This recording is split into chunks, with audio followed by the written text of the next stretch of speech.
Video کو like کر کے آگے شیئر ضرور کر دینا۔ وہ کہتا ہے مانگ لے کیا مانگتا ہے، میں کہتا میری امت کو بخش دے۔ وہ کہتا ہے مانگ لے کیا مانگتا ہے، میں کہتا میری امت کو بخش دے۔ بیٹی وہ 70,000 بار کہتا رہا مانگ لے کیا مانگتا ہے، میں 70,000 بار یہی جواب دیتا رہا میری امت کو بخش دے۔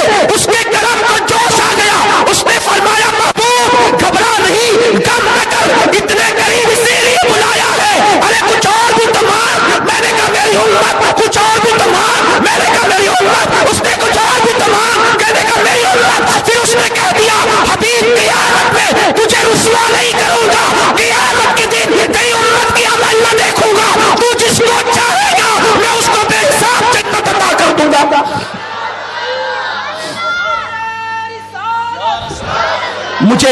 مجھے صرف ایک بات بتائیں، یہ حدیث حضور نے 70,000 بار امت مانگا، اس کو معمولی نہ سمجھیں۔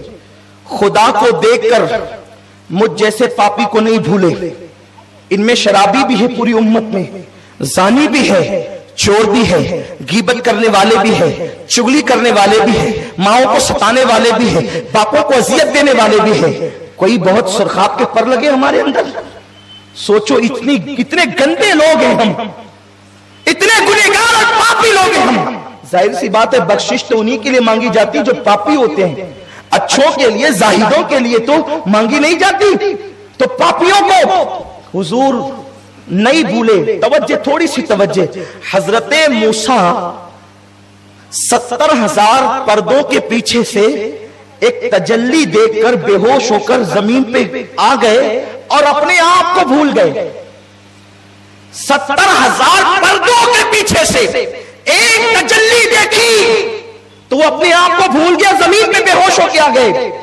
قربان، انسان سب سے زیادہ اپنے آپ سے محبت کرتا ہے نا، تو خدا کا جلوہ وہ ہے اگر 70,000 پردوں کے پیچھے سے موسیٰ جیسا دیکھ لے تو وہ اپنے آپ کو بھول جائے اور زمین پہ آ جائے بے ہوش ہو کر۔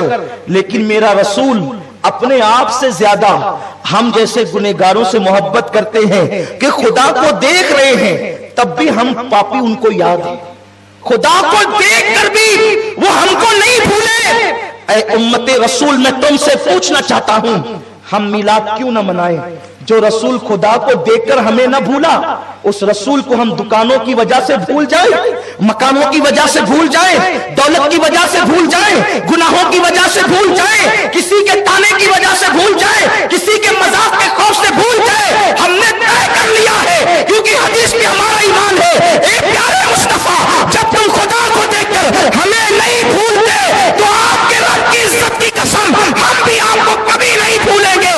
ہم اپنے باپ کو یاد کرے یا نہ کرے، ہر سال میلاد النبی پر آپ کا جشن منا کر آپ کو یاد کریں گے، یاد کرائیں گے، تاکہ تاریخ ولادت کو نہ بھولے نسلیں۔ جشن میلاد نبی یوں ہی مناتے رہیے، جو نہ بھولا ہم غریبوں کو رضا یاد اس کی اپنی عادت دیجیے۔ آپ مجھے بتائیں جو خدا کو دیکھ کر نہیں بھولتا ہم اس رسول کو بھول جائیں۔ اور میں تو ان بھائیوں سے بھی کہتا ہوں کسی کے بہکاوے میں آ کے کہتے کیا ملتا ہے میلاد سے، ہم کہتے ہیں اتنا بھی حق اس رسول کا نہیں جو ہندوستان کو آزاد کرائے۔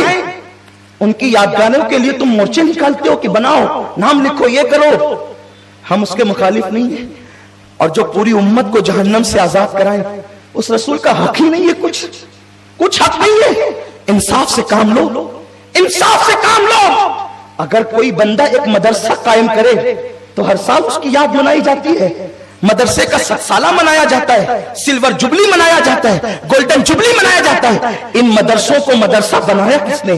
مصطفیٰ کے قدموں نے۔ تو جس رسول کے صدقے میں سب ملا انہیں بھول جاؤ اور پھر سب کو مناتے رہو۔ مجھے بتاؤ ہم سے بڑا ظالم کون ہوگا اگر حضور کو بھول گئے، میلاد النبی کو بھول گئے؟ میرے آقا صلی اللہ علیہ وسلم کے دیوانوں، لوگ کہتے ہیں کیا صحابہ نے منایا؟ آپ کیوں یہ کہتے ہیں کہ صحابہ نے نہیں منایا؟ صحابہ نے منایا، ہم دلیلیں دیتے ہیں، انشاءاللہ آگے پڑھیں گے دلیلیں۔ صحابہ نے بالکل منایا، صحابہ نے تو اونٹ بھی ذبح کی، صدیق اکبر ہر سال اونٹ ذبح کرتے تھے۔ الحاوی للفتاوی اٹھا کر کے دیکھو، ہر سال ذبح کرتے تھے اونٹ حضور کی میلاد کے موقع پہ۔ بات اتنی ہے آپ کو علم نہیں ہے۔ اب میں آپ سے پوچھتا ہوں یہ بتاؤ اللہ ایک ہے آپ کیسے ثابت کریں گے؟ ہے ہر ایک میں صلاحیت کے قرآن سے ثابت کر دیں؟ بولو، نہیں کر سکتے۔ تو اسی طرح جب خدا کا وجود ہر مسلمان قرآن و حدیث سے ثابت نہیں کر سکتا، وہ تو اتنا کہتا ہمارے نبی نے کام مانتے ہیں، ویسے ہر مسلمان میلاد النبی صحابی نے منایا یہ ثابت نہیں کر سکتا، یہ تو علماء کا کام ہے۔ اور اگر کسی کو شک ہے کہ صحابی نے نہیں منایا، ہم کہتے ہیں آؤ ہمارے پاس بیٹھو سمجھو۔ اور بات اتنی ہے، جب تم یوم اقبال منا سکتے ہو، جب تم یوم آزادی منا سکتے ہو، 15 اگست لوگ جلسے کرتے ہیں یار، تقریریں کرتے ہیں، میں کہتا ہوں بے شک ہم بھی کریں گے، لیکن حضور علیہ السلام نے تو صرف ہندوستان نہیں پوری انسانیت کو آزاد کرایا۔ میرے رسول کے کتنے احسانات ہیں، ہم کیوں نہ منائے اس دن کو؟ اس کے بعد لوگ اپنے مخصوص انداز کے جھنڈے بھی لہراتے ہیں۔ اس وقت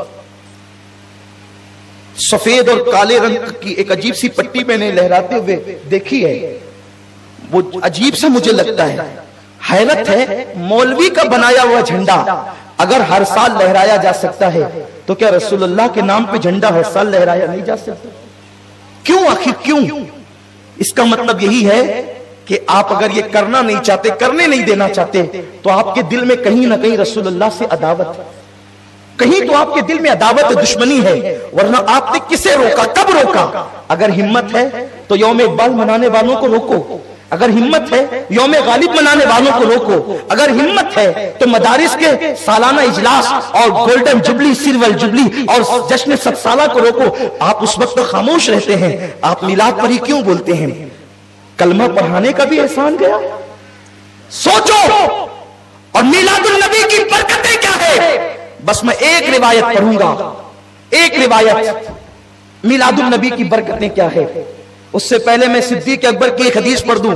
سیدنا ابو بکر صدیق فرماتے ہیں، جس کو النعمت الکبریٰ میں محقق خاتم الحفاظ علامہ جلال الدین سیوطی لکھتے ہیں۔ یہ سیوطی کون ہے؟ یہ سیوطی کوئی معمولی آدمی نہیں ہے۔ جو مورخ ہوتا ہے اکثر وہ محدث نہیں ہوتا، جو محدث ہوتا ہے اکثر وہ مورخ نہیں ہوتا۔ یہ جلال الدین سیوطی وہ ہے جو فقیہ بھی ہیں، محدث بھی ہیں، مورخ بھی ہیں۔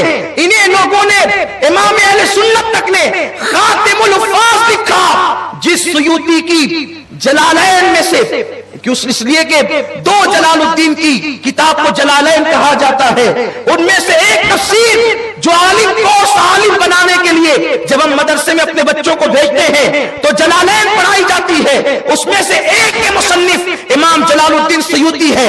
اور یہ سیوطی وہ بزرگ ہیں جن کو پوری زندگی میں 72 مرتبہ رسول اللہ کا دیدار عالم بیداری میں نصیب ہوا ہے۔